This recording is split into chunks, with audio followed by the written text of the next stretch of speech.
Welcome back to media Chhattisgarh. तारीख 28 दिसंबर 2025 दिन रविवार और हिंदी तिथि अष्टमी। तो चलिए शुरू करते हैं आज की पहली और बड़ी खबर से।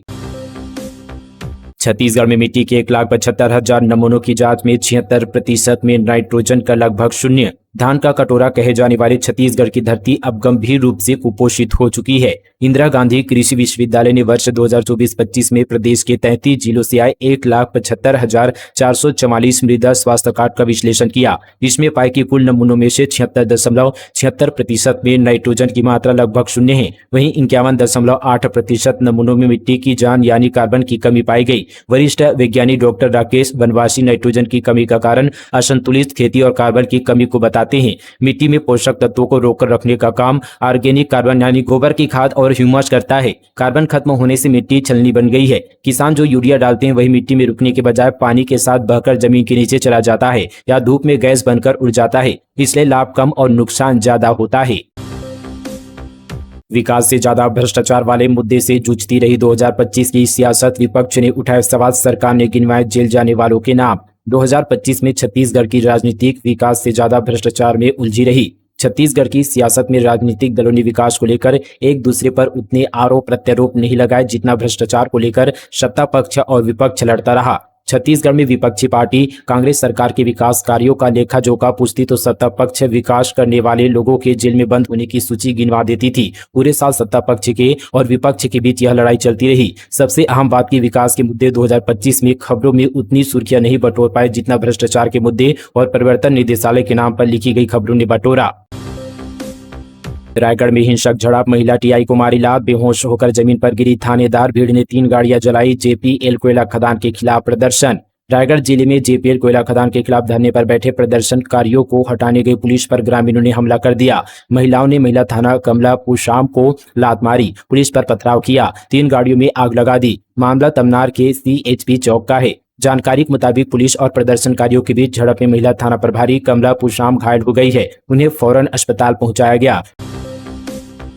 आरटीओ ई चालान के नाम पर बढ़ रही साइबर ठगी, विभाग ने केवल आधिकारिक वेबसाइट से भुगतान की अपील। छत्तीसगढ़ में आरटीओ ई चालान से जुड़ी साइबर ठगी के मामले बढ़ने लगे हैं। परिवहन विभाग के अनुसार ठग विभाग की आधिकारिक वेबसाइट जैसी नकली साइट बनाकर लोगों के मोबाइल पर चालान के नाम पर धमकाने वाले संदेश भेज रहे हैं। इन संदेशों में दिए गए लिंक या एपीके के फाइल पर क्लिक करते ही लोगों की निजी जानकारी और बैंक से पैसे चुरा लिए जा रहे हैं। इसी कारण विभाग ने नागरिकों से अपील की है कि किसी भी अनजान नंबर, लिंक या ऐप पर भरोसा न करें और ऐसे किसी भी संदिग्ध संदेश पर क्लिक करने से बचे। एनआईटी चौपाटी विवाद, कांग्रेसियों ने भाजपा नेताओं के लिए किया सद्बुद्धि यज्ञ, कहा कभी वैध तो कभी बताया अवैध। राजधानी के एनआईटी चौपाटी विवाद को लेकर सियासी घमासान जारी है। कांग्रेस ने बीते दिन भाजपा नेताओं को सद्बुद्धि देने के लिए यज्ञ किया। इस दौरान कांग्रेसियों ने मंत्री अरुण साव और विधायक राजेश मुनत का पोस्टर हाथों में थामकर हवन पूजन किया। कांग्रेस का कहना है कि चौपाटी से जुड़ी दुकानदारों और ठेला संचालकों के लिए वैकल्पिक व्यवस्था की जानी चाहिए। भूपेश बोले, धीरेन्द्र शास्त्री पैसा बटोरने आते हैं छत्तीसगढ़। भूपेश ने कहा, दिव्य दरबार में लोग ठीक हो रहे हैं तो मेडिकल कॉलेज खोलने की जरूरत क्यों। पूर्व सीएम भूपेश बघेल ने कहा कि पंडित धीरेन्द्र कृष्ण शास्त्री धार्मिक आयोजनों की आड़ पर पैसा बटोरने छत्तीसगढ़ आते हैं, बीजेपी के एजेंट की तरह काम कर रहे हैं। जब धीरेन्द्र कृष्ण शास्त्री पैदा भी नहीं हुए थे तब से मैं हनुमान चालीसा पढ़ रहा हूँ। वह कल का बच्चा है, हमें सनातन धर्म सिखाने चला है। भूपेश बघेल ने दिव्य दरबार को कहा कि अगर वहां से लोग ठीक हो रहे हैं तो फिर मेडिकल कॉलेज खोलने की जरूरत क्यों पड़ रही है। धीरेन्द्र कृष्ण शास्त्री को खुली चुनौती है, वे छत्तीसगढ़ के किसी भी साधु संत से शास्त्रार्थ कर ले। जनवरी 2026 से शुरू होगा जीएसटी अपील अधिकरण का कार्य। रायपुर बेंच के लिए की गई सदस्यों की नियुक्ति। वस्तु एवं सेवा कर व्यवस्था के अंतर्गत जीएसटी अपीलीय अधिकरण जनवरी 2026 से क्रियाशील होने जा रहा है। देश के करदाताओं के लिए एक अत्यंत महत्वपूर्ण एवं लंबे समय से प्रतीक्षित सुधार के तहत अस्तित्व में आ रहे हैं। अधिकरण की छत्तीसगढ़ राज्य पीठ के लिए सदस्यों की नियुक्ति की गई है। जीएसटी एटी द्वारा छत्तीसगढ़ राज्य पीठ रायपुर के लिए बतौर न्यायिक सदस्य प्रदीप कुमार व्यास और तकनीकी सदस्य के तौर पर सतीश कुमार अग्रवाल की नियुक्ति की गई है। तकनीकी सदस्य पद पर नियुक्त किया जाना शेष नियुक्त सदस्य 21 जनवरी 2026 को पदभार ग्रहण करेंगे।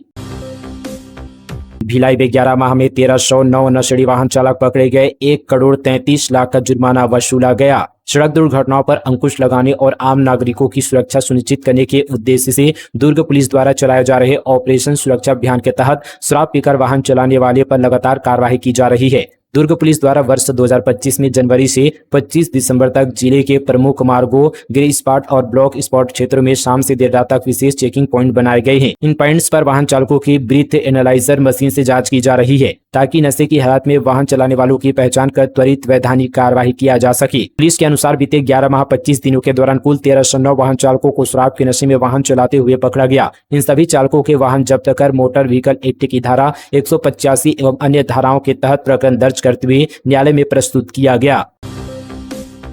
विजय हजारे ट्रॉफी छत्तीसगढ़ की लगातार दूसरी हार। पंजाब ने 9 विकेट से हराया। छत्तीसगढ़ टीम 50 ओवर भी पूरा नहीं खेल पा रही, बॉलिंग भी fail. Vijay Hazare trophy elite 2025-26 के ग्रुप सी मुकाबले में पंजाब ने छत्तीसगढ़ को 9 विकेट से करारी शिकस्त दी है। पंजाब ने टॉस जीतकर पहले गेंदबाजी का फैसला किया, जो पूरी तरह सही साबित हुआ। अंतिम ग्राउंड जयपुर में खेले गए इस मैच में छत्तीसगढ़ ने पहले बल्लेबाजी करते हुए 48.4 ओवर में 253 रन बनाए, जिसे पंजाब ने 42.1 ओवर में सिर्फ 1 विकेट खोकर हासिल कर लिया। छत्तीसगढ़ की लगातार 2 मुकाबलों में दूसरी हार है। एक और हार टीम को नॉन आउट मुकाबले में जगह बनाने से दूर कर सकती है। दोनों ही मैच में छत्तीसगढ़ ने पहले बल्लेबाजी की, लेकिन टीम पूरे 50 ओवर भी नहीं खेल पाई।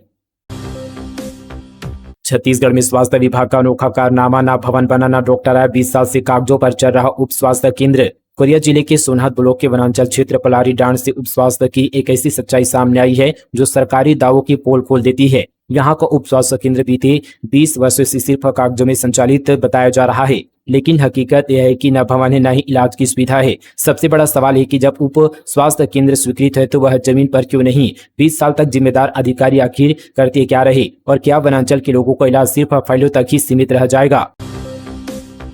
एमएलए पुरंदर बोले, धर्मांतरण और भ्रष्टाचार की ट्रेनिंग देने आ रहे राहुल गांधी। कांग्रेस ने कहा, इस तरह की भाषा के इस्तेमाल निंदनीय। जनवरी में हो सकती है मेगा ट्रेनिंग। छत्तीसगढ़ कांग्रेस के जिला अध्यक्षों की प्रस्तावित ट्रेनिंग को लेकर सियासत गर्मा गई है। भाजपा विधायक पुरंदर मिश्रा ने राहुल गांधी और कांग्रेस अध्यक्ष मल्लिकार्जुन खड़गे पर तंज कसते हुए कहा कि उनका स्वागत है, लेकिन वे किस बात की ट्रेनिंग देने आ रहे हैं। पुरंदर मिश्रा ने व्यंग्य करते हुए कहा कि मतांतरण, धर्मांतरण, हत्या, भ्रष्टाचार, आबकारी घोटाला, चोरी या डकैती, कौन सी ट्रेनिंग बाकी है? जो ट्रेनिंग देनी थी वो कांग्रेस पहले ही दे चुकी है। अगर कुछ बचा हो तो वे भी दे दे, ताकि कांग्रेस मुक्त भारत की राह और साफ हो सके। बिजली, कोयला और एल्यूमिनियम के उत्पादन में बने कीर्तिमान कोषा के लिए देश में मिली नई पहचान। साल 2025 में पूर्व में स्थापित उद्योगों ने नई पहचान बनाई। बिजली के जो कीर्तिमान पहले थे, इस वर्ष नए आयाम स्थापित किए। प्रदेश के सबसे बड़े सुपर क्रिटिकल पावर प्लांट की नींव रखी गई तो कोयले का उत्पादन भी लगातार बढ़ा। कोसा के लिए कोरबा का नाम पहले ही प्रख्यात था। यहाँ बेहतरीन क्वालिटी का कोसा मिलता है। इस वर्ष कोसा के उत्पादन में नए कीर्तिमान बने। छत्तीसगढ़ देश का दूसरा सबसे बड़ा कोसा उत्पादक राज्य बना, जिसमें कोरबा का भी महत्वपूर्ण योगदान रहा। कोयला, बिजली, एल्यूमिनियम और कोसा के क्षेत्र में कोरबा ने राष्ट्रीय स्तर पर अपनी पहचान बनाई। बालोद में 9 से 13 जनवरी तक होगी राष्ट्रीय रोवर रेंजर जम्बूरी। तैयारियां तेज, हेलीपैड निर्माण जारी। देश विदेश से आएंगे अतिथि। कलेक्टर ने की समीक्षा बैठक। बालोद जिले के ग्राम दूधली में 9 से 13 जनवरी 2026 तक आयोजित होने वाले प्रथम राष्ट्रीय रोवर रेंजर जम्बूरी के सफल आयोजन को लेकर तैयारियां तेज हो चुकी है। संयुक्त जिला कार्यालय सभा कक्ष में समीक्षा बैठक आयोजित की गई। बैठक में आयोजन से जुड़ी विभागवार तैयारियों की विस्तृत समीक्षा की गई। राजनांदगांव में सामाजिक रूढ़ियों को तोड़ती तस्वीर। ग्राम पनेका में 4 बेटियों ने किया मां का अंतिम संस्कार। राजनांदगांव जिले में बौद्ध समाज की समतामूलक सोच और मानवीय मूल्यों को साकार करता एक प्रेरणादायक दृश्य जिले के ग्राम पनेका में देखने को मिला, जहां सामाजिक रूढ़ियों को तोड़ते हुए बेटियों ने अपनी मां को अंतिम विदाई दी। दिवंगत माता देवला नोनहारे, उम्र लगभग 73 वर्ष की, अंत्योदृष्टि संस्कार में उनकी यहाँ पर जो है चारों पुत्रियों ने मिलकर मुखाग्नि देकर समाज को नई दिशा देने वाला संदेश दिया। नाइजीरियन छात्र की संदिग्ध मौत मामले में पुलिस की बड़ी कार्रवाई। 3 विदेशी छात्रों को किया गिरफ्तार। 4 मंजिला इमारत से गिरकर हुई थी मौत। रायपुर के थाना मंदिर हसौद क्षेत्र के अंतर्गत नवा रायपुर के सेक्टर 16 स्थित 4 मंजिला UWS भवन से गिरकर निजी यूनिवर्सिटी के विदेशी छात्र सेम्पुर जुदे की मौत के मामले में पुलिस ने बड़ी कार्रवाई की। जांच के बाद पुलिस ने गैर इरादतन हत्या के आरोप में यूनिवर्सिटी के ही 3 विदेशी नागरिक छात्रों को गिरफ्तार किया। दामाखेड़ा में संत समागम मेला 23 जनवरी से पंत श्री प्रकाश मुनि की अध्यक्षता में तैयारियों की समीक्षा। नवोदित वंशाचार्य का चादर तिलक भी। बलौदाबाजार के कबीर धर्मनगर दामाखेड़ा में हर साल आयोजित होने वाला विशाल संत समागम मेला इस बार 23 जनवरी से 1 फरवरी 2026 तक चलेगा। बसंत पंचमी के अवसर पर शुरू होने वाले इस समारोह की तैयारियों की समीक्षा के लिए बीते दिन पंत श्री प्रकाश मुनि नाम साहिब की अध्यक्षता में कलेक्टर दीपक सोनी और अन्य अधिकारियों की बैठक हुई। पंत श्री प्रकाश मुनि नाम साहिब ने बताया कि इस वर्ष से 23 जनवरी को नवोदित वंशाचार्य उदित मुनि नाम साहब का चादर तिलक समारोह भी आयोजित होगा। इस विशेष आयोजन के कारण अधिक संख्या में श्रद्धालुओं के आने की संभावना है, जिसके मद्देनजर सुरक्षा सहित सभी व्यवस्थाओं को और मजबूत करने की आवश्यकता पर जोर दिया गया। कोरबा में 2 बुजुर्गों ने किया देहदान का फैसला, बोले बनने के बाद किसी के काम आए तो ये सौभाग्य की बात। कोरबा के 2 दोस्तों ने एक साथ निर्णय लिया कि उन्हें अपनी देहदान की घोषणा कर देनी चाहिए ताकि मौत के बाद उनका शरीर मिट्टी में मिलने की बजाय लोगों के काम आ जाए। 75 वर्षीय विवारू राम नोनिया और 74 वर्षीय बुद्धू दास महंत कोरबा बालको के कैलाश नगर बेला कछार में निवास करते हैं। दोनों पिछले 1 दशक से एक साथ मॉर्निंग वॉक पर निकलते हैं। दोनों ने निर्णय लिया कि अब उनकी उम्र बढ़ रही है, मौत कभी भी उन्हें अपने आगोश में ले सकती है, इसलिए दोनों ने देहदान की घोषणा कर दी है। विवारू राम ने बताया कि 2011 में बालकों से सेवानिवृत्त हुए उनके 2 लड़के और 3 लड़कियां हैं। सबकी उनकी भावना का स्वागत है। वह कहते हैं कि मिट्टी का शरीर ही मिट्टी में मिल जाएगा, मरने के बाद भी अगर यह शरीर किसी के काम आएगा तो ये सौभाग्य की बात है।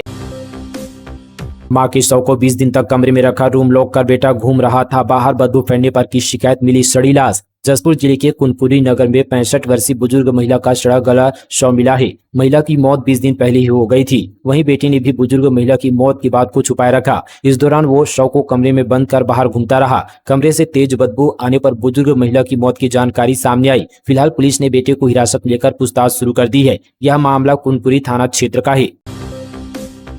केंद्र सरकार की इस योजना में हुआ शामिल, रायपुर रेलवे स्टेशन दोगुनी होगी ट्रेन संचालन की क्षमता। भारतीय रेलवे द्वारा अगले 5 वर्ष में देश के 48 प्रमुख शहरों में रेलगाड़ियों की संचालन क्षमता को दोगुनी करने की जो महत्वाकांक्षी योजना तैयार की गई है, उसमें छत्तीसगढ़ की राजधानी रायपुर को भी शामिल किया गया है। मुख्यमंत्री ने कहा कि रायपुर के साथ साथ अन्य औद्योगिक और वाणिज्यिक नगरों के लिए भी यह योजना अत्यंत लाभकारी सिद्ध होगी। रेल संरचना के विस्तार से निवेश, रोजगार और लॉजिस्टिक की सुगमता में भी उल्लेखनीय वृद्धि होगी। इससे राज्य की अर्थव्यवस्था को नई रफ्तार मिलेगी। रेल मंत्रालय द्वारा जारी जानकारी के अनुसार वर्ष 2030 तक संचालन क्षमता दुगनी करने के लिए मौजूदा टर्मिनलों पर अतिरिक्त प्लेटफॉर्म, पीट लाइन एवं स्टेबलिंग लाइन का निर्माण, शहरी क्षेत्र और आसपास नए टर्मिनलों की स्थापना, सिग्नलिंग यार्ड आधुनिकीकरण और मल्टी ट्रैकिंग के माध्यम से अनुविभागीय क्षमता में वृद्धि और मेगा कोचिंग कॉम्प्लेक्स एवं आधुनिक रखरखाव सुविधाओं का विकास किया जाएगा।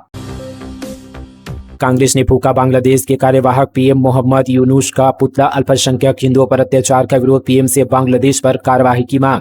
बांग्लादेश में अल्पसंख्यक हिंदुओं की हत्या और उन पर संगठित हमलों के विरोध में जिला कांग्रेस कमेटी सरगुजा के द्वारा घड़ी चौक पर बांग्लादेश के अंतरिम सरकार के मुखिया मोहम्मद यूनुस का पुतला दहन किया। कांग्रेस ने विरोध प्रदर्शन के बाद प्रधानमंत्री नरेंद्र मोदी के नाम ज्ञापन सौंपा। रायपुर वालों को मिलेगी ट्रैफिक जाम से राहत, NH 53 पर सर्विस रोड का होगा चौड़ीकरण, 382 अतिक्रमण हटेंगे। राजधानी में राष्ट्रीय राजमार्ग 53 पर रोजाना लगने वाले ट्रैफिक जाम से राहत दिलाने के लिए बड़ा कदम उठाया जा रहा है। लाभांडी से सरोना चौक तक सर्विस रोड को दोनों ओर 10-10 मीटर चौड़ी की जाएगी। इस कार्य के लिए सर्विस रोड पर किए गए 382 अतिक्रमण हटाए जाएंगे। NHAI अधिकारियों के अनुसार इस मार्ग की जमीन का अधिग्रहण करीब 20 वर्ष पहले ही किया जा चुका था, लेकिन कई स्थानों पर भूस्वामियों द्वारा दोबारा कब्जा कर लिया गया, जिसे अब हटाया जाएगा। वर्तमान में NH 53 पर दोनों ओर सर्विस रोड की चौड़ाई 5-5 मीटर है।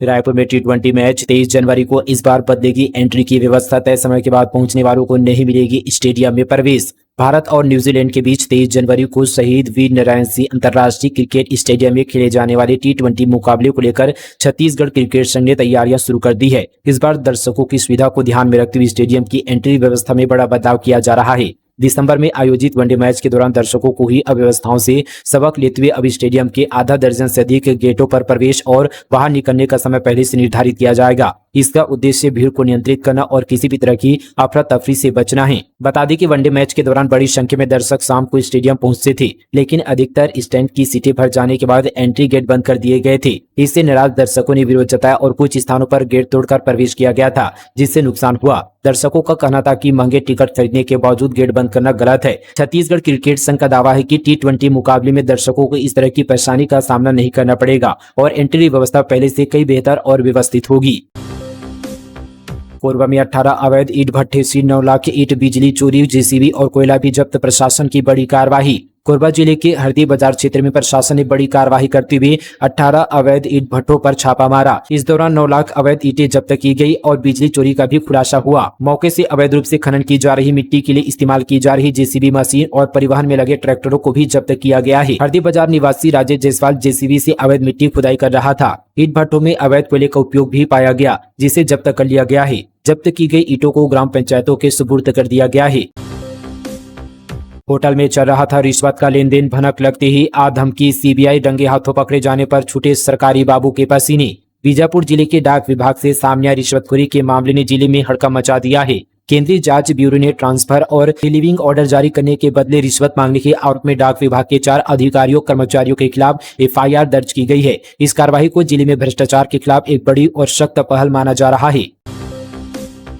खैरागढ़ में आरएसएस प्रांत प्रमुख मनोहर गौशाला पहुंचे। अनुसंधान को बताया गौ सेवा में दूरदर्शी पहल, प्राकृतिक और जैविक गतिविधियों की सराहना की। राष्ट्रीय स्वयंसेवक संघ आरएसएस के प्रांत प्रमुख टोपलाल वर्मा ने खैरागढ़ छुईखदान गंडई जिले के खैरागढ़ स्थित मनोहर गौशाला का दौरा किया। उनके साथ एनिमल वेलफेयर बोर्ड छत्तीसगढ़ के डिप्टी डायरेक्टर डॉक्टर आर.के. सोनवाने और डॉक्टर उदय शंकर तिवारी भी मौजूद थे। इस दौरान अतिथियों ने गौशाला में संचालित विभिन्न गतिविधियों का अवलोकन किया। उन्होंने यहाँ निर्मित फसल अमृत, आसपास के वन क्षेत्र और प्राकृतिक व जैविक गतिविधियों का निरीक्षण कर कार्यों की सराहना की। अतिथियों ने निर्माणाधीन चंद्रमणि गौ चिकित्सालय एवं रिसर्च सेंटर का भी अवलोकन किया। मैग्नेटो मॉल तोड़फोड़ विवाद, एफआईआर पर भड़के बजरंगी, तेलीबांधा थाने के बाहर ही लगा दिया पंडाल, राशन पानी लेकर डटे। कांकेर जिले के घटना के विरोध में हुए छत्तीसगढ़ बंद के दौरान रायपुर के मैग्नेटो मॉल में हुई तोड़फोड़ पर एफआईआर दर्ज होने के बाद बजरंग दल भड़क गया। तेलीबांधा थाने के सामने चक्का जाम और वाहन के साथ पुलिस कार्रवाई पर आपत्ति जताई। पुलिस के साथ चर्चा विफल होने के बाद बजरंगियों ने थाने के सामने ही पंडाल लगा दिया। राशन चूल्हा लेकर वे थाने के सामने बैठ गए। बजरंग दल के सदस्य अब अनिश्चितकालीन आंदोलन पर अड़ गए हैं। पर्सनल लोन ऐप्स पर डेटा चोरी और हैरेसमेंट का खतरा, कॉन्टैक्ट और लोकेशन का एक्सेस मांगे तो सावधान हो जाएं। ऑनलाइन पर्सनल लोन लेना आजकल बहुत आसान हो गया है। बस पैन, आधार और बैंक स्टेटमेंट अपलोड करो और कुछ ही मिनटों में पैसा खाते में आ जाता है। यह सुविधा जितनी आसान दिखती है उतनी ही जोखिम भरी हो सकती है। दरअसल लोन के लिए अप्लाई करते समय आप केवल अपनी कमाई की जानकारी नहीं देते, बल्कि अपनी पहचान, खर्च करने की आदतें और कई बार अपने निजी कॉन्टैक्ट तक का एक्सेस भी अनजाने में एप्स को दे देते हैं। ज्यादातर लोग यह नहीं देखते कि वे लोन के लिए अप्लाई कहाँ कर रहे हैं। किसी जाने माने बैंक या रजिस्टर्ड एनबीएफसी यानी नॉन बैंकिंग फाइनेंशियल कंपनी और किसी रैंडम लोन ऐप में जमीन आसमान का फर्क होता है। बैंक आरबीआई के नियमों से बंधे होते हैं और उनकी नियमित ऑडिटिंग होती है। वहीं कई इंस्टेंट लोन ऐप्स केवल बिचौलिए होते हैं। इनका काम आपका डेटा इकट्ठा करना और उसे आगे बेचना होता है। ऐसे में आपका डेटा कई हाथों से होकर गुजरता है, जिससे प्राइवेसी का खतरा बढ़ जाता है। तो दोस्तों, ये थी आज की छत्तीसगढ़ की तमाम बड़ी खबरें। जाते जाते आपसे एक सवाल है, छत्तीसगढ़ का प्रमुख लोक नृत्य कौन सा है? वे अपना जवाब कमेंट बॉक्स पर जरूर लिखें। इसके साथ ही अभी तक आपने इस वीडियो को लाइक और चैनल को सब्सक्राइब नहीं किया तो वीडियो को लाइक और चैनल को सब्सक्राइब करना बिल्कुल ना भूले। मिलते हैं कल इसी तरह की और नॉन स्टॉप खबरों के साथ। तब तक के लिए जय जोहार, जय छत्तीसगढ़।